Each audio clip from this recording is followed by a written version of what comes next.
So I remember one time when I was in middle school, I think, my teacher did a little experiment with the class.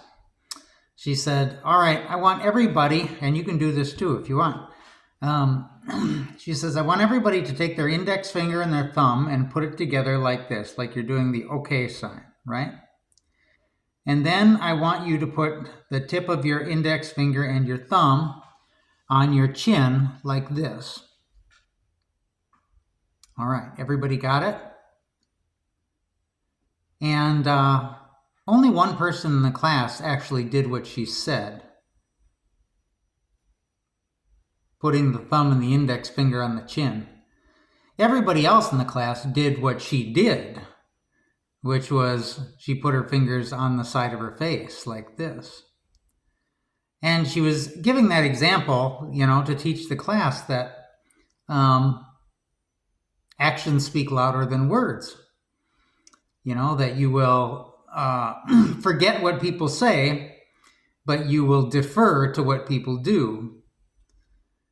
Because whenever there's a conflict between what people say and what people do, we will always follow what they do rather than what they say. And I believe that is because body language is our first language.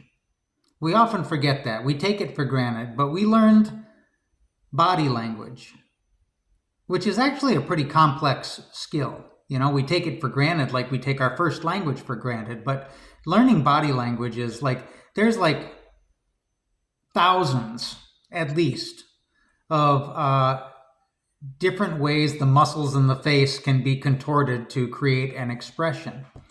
And we know how to identify, each one of those in an instant, and universally across cultures.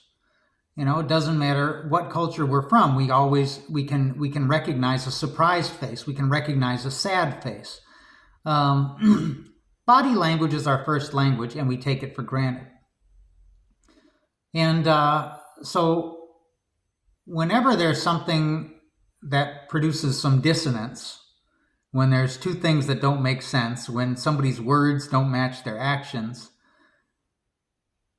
we automatically defer to our first language, which is the actions. The actions are going to speak the truth. So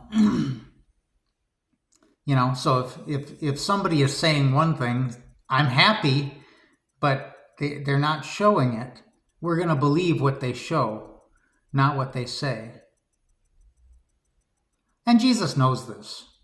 And he knows there's a disconnect between the words of the Pharisees and the actions of the Pharisees. And that's what today's gospel is about. As he's warning the disciples, he's saying, the Pharisees, the Sadducees, they sit in a position of authority. They have the chair of Moses. So listen to what they say, but you got to do better than them when it comes to practice. Because they don't practice what they preach. And even when they do practice what they preach, they do it for all the wrong reasons. They do it to glorify themselves rather than God or to serve humanity. And Jesus has a lot of patience for a lot of sins in the New Testament. But the sin that he has the least patience with, and he reserves his strongest words for, is the sin of hypocrisy. Hypocrisy is a worse sin than the sin itself.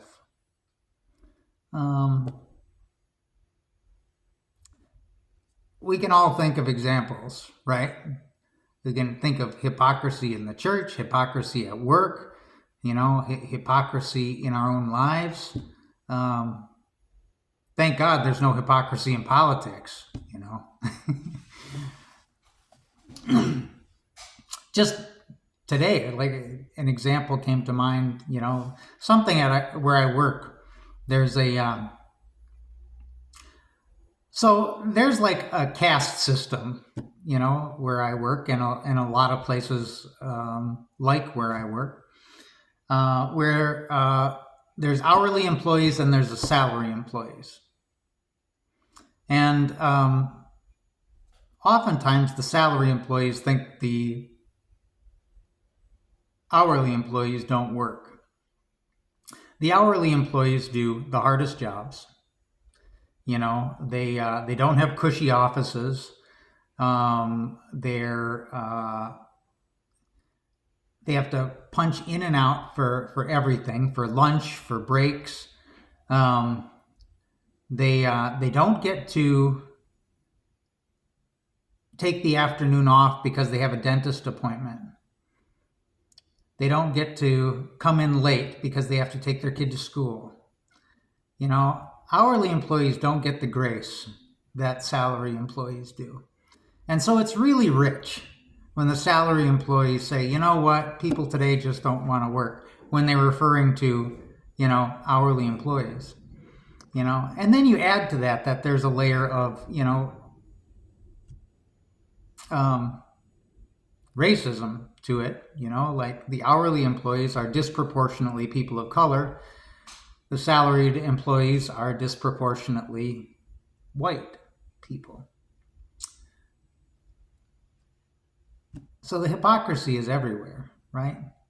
And of course, it's, you know, in our own personal lives too. You know, it's very natural. You know, Parker Palmer, you know, said that we all live a divided life. Okay. That, you know, when we're born, we don't have a divided life. You know, who we are on the inside and who we are on the outside, it's the same person. If you're happy on the inside, you show it on the outside. You know, a baby doesn't know how to pretend. You know, a baby that's angry is going to display anger. But very quickly, as we get older, we realize that it's not safe to show our true feelings and our true behaviors. You know, we will be corrected, we will be advised, we will be punished. And thus begins the divided life, where, you know, there's the true self, and then there's the self that we show to the world. And in between the true self and the self that we show to the world, there's this gap. And this gap can be very wide with some people. You know, who they project on the outside and who they are on the inside, there's just this huge gap. And it's smaller with others, you know, depending on how vulnerable you can be. But he says we all have this divided life, and this divided life is a source of our pain. And this pain that is not addressed, that it's not acknowledged, that's not admitted, becomes pain that we inflict on the rest of the world.